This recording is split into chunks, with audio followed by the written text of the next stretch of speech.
who is going to get the run down into turn number 1. Is it going to be Checkits or is it going to be Coloxai? We'll have to see. And actually looks like Coloxai's got a pretty bad start. I think Molnar's going to be challenged and Chazzy Pantelis down into turn number 1. Let's see if they can get through cleanly. Chazzy Pantelis has got himself up into second place there. Look at that. Really good start from him. As the drivers now filter in through Sector 1. Can't hear any crashes just yet. They seem to be getting through all rather nicely. As I think there's just been a crash there in the background somewhere. But back at the front, Blake Checkits is leading the way nicely. Including Petr Palazek. So let's see. Fortunately, replay's a little bit laggy, but maybe we can see what happened. Oh, we just had contact there with one of the valet cars, then got collected by Zaharov. And then another Royal Blue was involved there at the back as well. So that is not really a nice situation. And here we go, battle for the lead once again. Chazzy Pantelis got a better run on this occasion though, and Blake Checkits just lets him have that one. He clearly feels that the Greek driver is faster than him at the moment, so he's just let him through so that he doesn't lose too much time. At this point, as Freelick is going right around the outside of everybody, and Toussaint's just going to pick up the positions here from Danny Robbins and Freelick. So not sure exactly what happened there, but a big spin now with Danny Robbins, and that is going to be a big accident for him. That could even be him out of the race because he's going to have huge suspension damage. I was about to say that this lap is Fletcher's opportunity. He does look quite pacey, and he's pretty much got onto the back of Rainey again straight away. As Rainey goes wide now, he really seems to be struggling, and we're only on lap 9. Yeah, this is a bit awkward for him. If he does pin out, he will get an undercut, but he'll definitely have to go to the hard tyres, I would say. As they now go side by side in 130R. Good respect given, although Sergio's trying to squeeze him, just coming into the braking. So, bit of contact there, and Sergio has gone for a spin. He's now having to wait for this huge chain of cars to come through. Just because people ahead of him has actually gone off the road. Blake! Oh no, he's going to lose a wing there. In fact, he might lose both wings. Oh no, luckily he's got his rear wing. He was trying to follow George, but George was going off into the pit lane, which meant Blake obviously had quite a tight angle, and that, unfortunately, has really cost him the potential victory here today. And who does that put in a good position? David Coloxai, as Blake is going to go off there. That's going to be him out of the race. This should be a pretty easy move for the Netrex Grand Prix driver. Just pulls to the right and he should be in the race lead. Yeah, that's worked out pretty nicely for him. The DRS is fairly powerful. That's really only why you need one DRS zone on this track. David Coloxai going to have to be careful here. If Brandholm pits, he's just going to have to be careful that he doesn't rear-end the Swede in front of him where he just pulled to the right-hand side in just a moment. It's been a bit of an up and down year, but he's certainly been very quick. And at the moment, he will be taking the championship. But not only will he be taking the championship, but he'll be getting that package from IMB Racewear.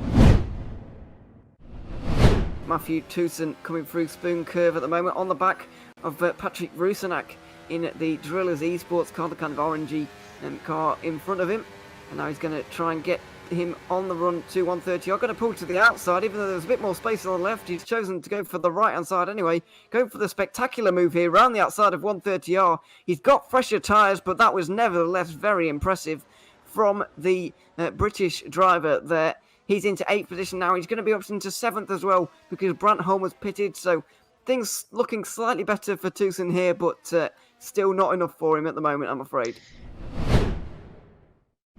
Brandholm might be able to get a double overtake here if these two guys are not careful. Frillick around the outside of Spoon Corner. That is going to be very impressive indeed, as Brandholm is looking to get these positions as well. This is such a difficult time for Frillick, as he's got to attack and defend at the same time.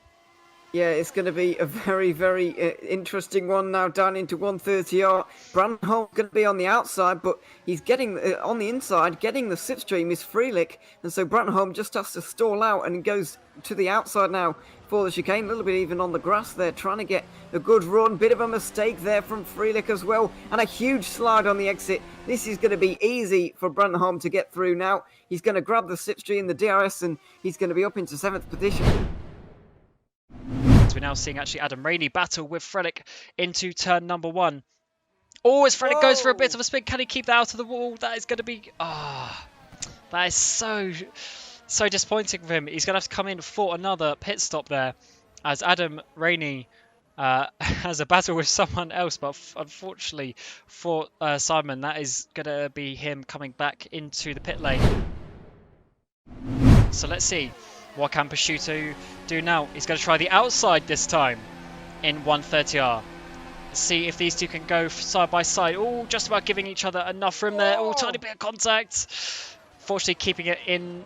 Oh, Adam goes a bit deep there. Adam came back too much there, and that's going to cause all 5 cars to have contact. So who has come out on top here? It has been Jacob Reed, who's now battling with Adam Rainey down into turn number 1. Who's going to come out on top for 7th position? Once again, it's going to be Adam Rainey on the inside, but can Jacob go round the outside with those soft compound tyres? He will have the inside. Oh, even more contact! No. Even more contact involving Adam Rainey, and Jacob Reed now goes for a spin. Just getting out the way now, is he? Well, we've seen this before, but he looks like he is probably getting out the way this time. I think he realises that was his fault. He needs to be careful. He's in the wall now. He's in the wall. He's clipped. He was trying to let Prosciutto through, and now he's in the wall with no front wing. It would have been such a great points finish. He needs to be careful here that he doesn't spill out onto the road, and he has done. That's such a shame for Adam Rainey. He was doing so well.